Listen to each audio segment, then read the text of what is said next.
नमस्कार दोस्तों, मैं Lalita Agarwal PSSM blessings audio team Kolkata से बोल रही हूँ। पिछले ऑडियो में हमने जाना कि टॉरकोम जी एलिस ए बेली का लेटर पढ़ते हैं, जिसमें सामूहिक दीक्षा और व्यक्तिगत दीक्षा की बात होती है।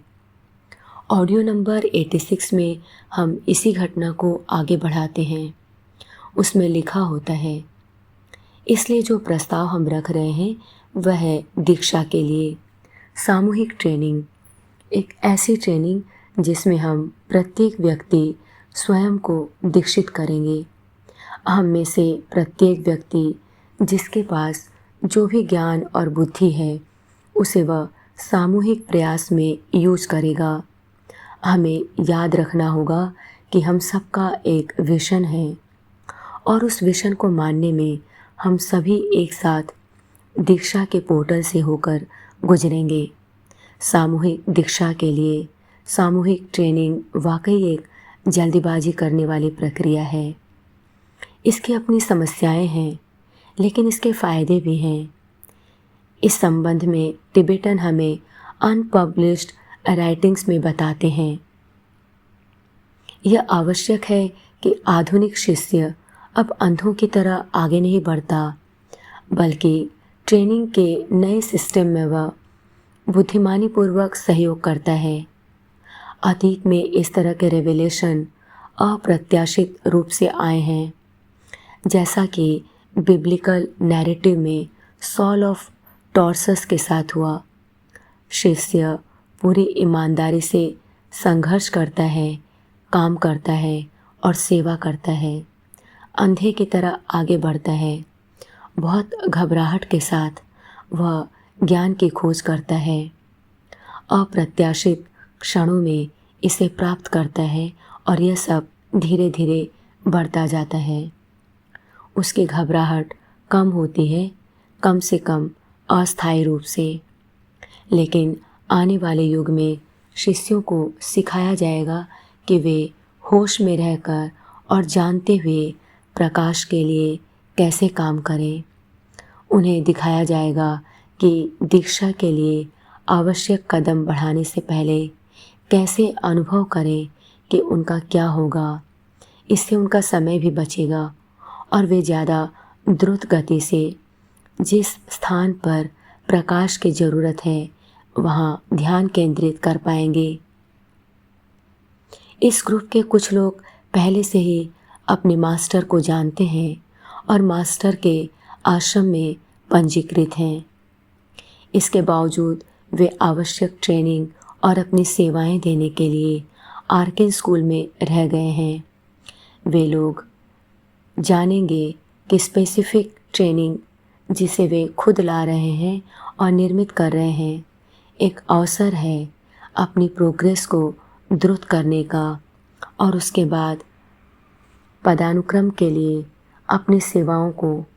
आखिरकार यह एक सामूहिक प्रयास हमेशा बढ़ता ही जाएगा और जीवन का बहुत आनंदित भाग होगा, बशर्ते व्यक्ति समूह के साथ अपनी पहचान को स्वीकार करे और होश में रहकर काम करे। समूह के लोगों को जानना और उसके साथ काम करना एक कॉमन पर्पज है, एक ऐसा पर्पज जिसका सोर्स आत्मा के गहराइयों में है और व्यक्तिगत जीवन के क्षणिक सुखों में इसका कोई विकल्प नहीं है। विगत वर्षों में उम्मीदवार और शिष्यों के पास अगर कोई अवसर रहा भी हो जानने का और एक साथ काम करने का, तो भी उनके पास वो अवसर कभी नहीं रहा जो विश्व में आज है कि हम अपनी सुंदरता और आनंद को क्राइस्ट के आने की तैयारी के लिए इस विश्व के साथ शेयर करें। जैसा कि हम तुमसे ग्रुप ज्वाइन करने के लिए निवेदन कर रहे हैं, हम तुम्हें यह भी याद दिलाना चाहते हैं कि यह हमारा कोई अधिकार नहीं है जिसकी मांग हम तुमसे करें। हम सिर्फ तुम्हें यह बताना चाहते हैं कि जीवन के इस पथ पर चलने के लिए हमें तुम्हारे साथ की ज़रूरत है। हमने स्वयं से भी पूछा है, एक दूसरे से भी जाना है और तुम्हारे बारे में बात की है, उन गुणों के बारे में जिन्हें हम विश्व के सामने लाना चाहते हैं और जो हम तुम्हारे अंदर देख पा रहे हैं। हमें ऐसा लगता है कि निम्नलिखित गुण अवश्यंभावी रूप से हम सब में होने चाहिए और पहचाने जाने चाहिए। पहला, हृदय, मनुष्य की ज़रूरतों के प्रति संवेदनशीलता, मजदूरों और सहायकों की ज़रूरतों के प्रति भी संवेदनशीलता। इसमें हृदय की स्थिति बहुत बेसिक ज़रूरत है और यह बहुत बड़ा प्रोटेक्टिव फोर्स भी है जो हमें तमाम बुराइयों से और गलतियों से हमें बचाता है।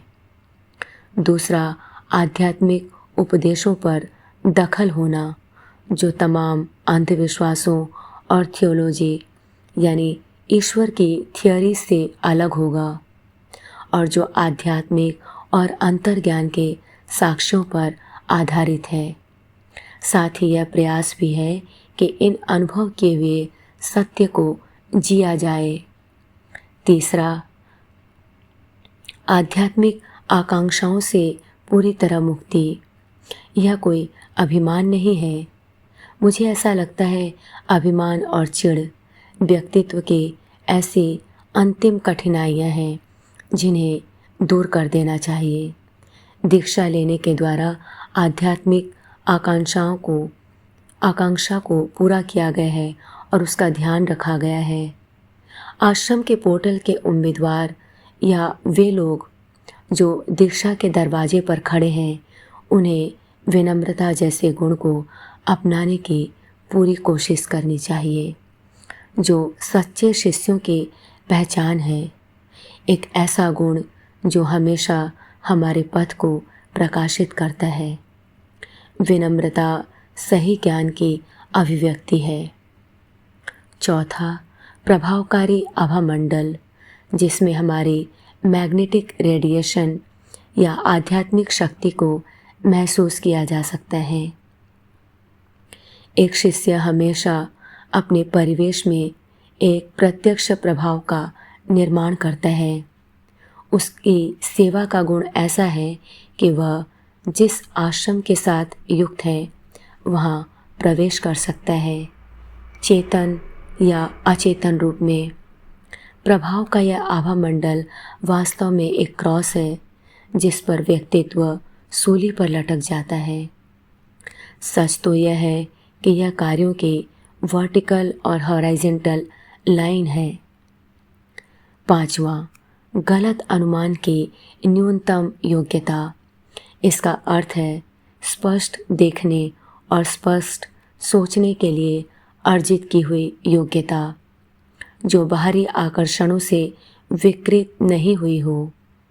माया, भ्रम या व्यक्तित्व के पूर्वाग्रहों से आच्छादित नहीं हो। इसमें बहुत जल्दी एक स्पष्ट ऑरा का निर्माण होता है और वह स्ट्रेट नॉलेज का अधिकारी होता है। यह स्ट्रेट नॉलेज है जिसे पाने के लिए हम सब प्रयासरत होंगे। 4th डिग्री के छात्र जो इस ग्रुप में प्रवेश करेंगे, उनके लिए यह काम इस तरह से बताया जा सकता है। वह सफलतापूर्वक पुल का निर्माण कर रहा है जहाँ से उच्चतम ज्ञान प्रवाहित होता है। वह इस बहाव को विच्छिन्न नहीं करता बल्कि अपने ऑरा में एकत्रित करता है, जिससे वह चारों तरफ से घिरा हुआ है। वह ज्ञान और बुद्धि जिसे वह अनुभव करता है कि उसके साथियों की सेवा के लिए आवश्यक है। एक शिष्य प्रकाश और ज्ञान का मैग्नेटिक सेंटर है और यह मैग्नेटिक ऑरा तैयार होता है ग्रहणशीलता की अवस्था में। इसके बाद यह हायर रेंज की चीज़ों को भी लगातार पकड़ सकता है। यह उसके वितरण करने के कार्यों द्वारा भी बुलाया जा सकता है और शुरू किया जा सकता है। शिष्य इस तरह कालांतर में हायरार्की का एक छोटा संपर्क साधन बन जाता है, शंबाला की तरह, जिन्हें इंसान इंसान की आवश्यकता और ज़रूरत के लिए पुकारा जा सकता है। हम लोग अपने विचार तुम तक पहुंचाने में और भी ज़्यादा स्पष्ट होंगे अगर हम जान जाएं कि तुम इस काम में इंटरेस्टेड हो या नहीं। जो काम हमें करना है, जो हमारे संयुक्त विचारों में एक शेप ले रहा है, उसे लिखने में और अध्ययन करने में कम समय लगेगा, लेकिन सामूहिक रिफ्लेक्शन में उस पर गहरे आंतरिक चिंतन करने में ज़्यादा समय लगेगा। हमारे पास यानी हम जो हेडक्वार्टर्स में एक समूह की तरह हैं, कोई निश्चित आइडिया या धारणा नहीं है कि हम इस काम को कैसे करें, हमें कैसे करना चाहिए या हम इसके लिए क्या आध्यात्मिक अध्ययन करें।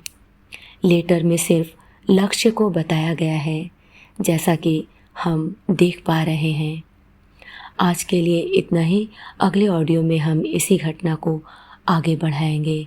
तब तक के लिए धन्यवाद दोस्तों। आप सभी का बहुत बहुत आभार। आपका दिन शुभ हो।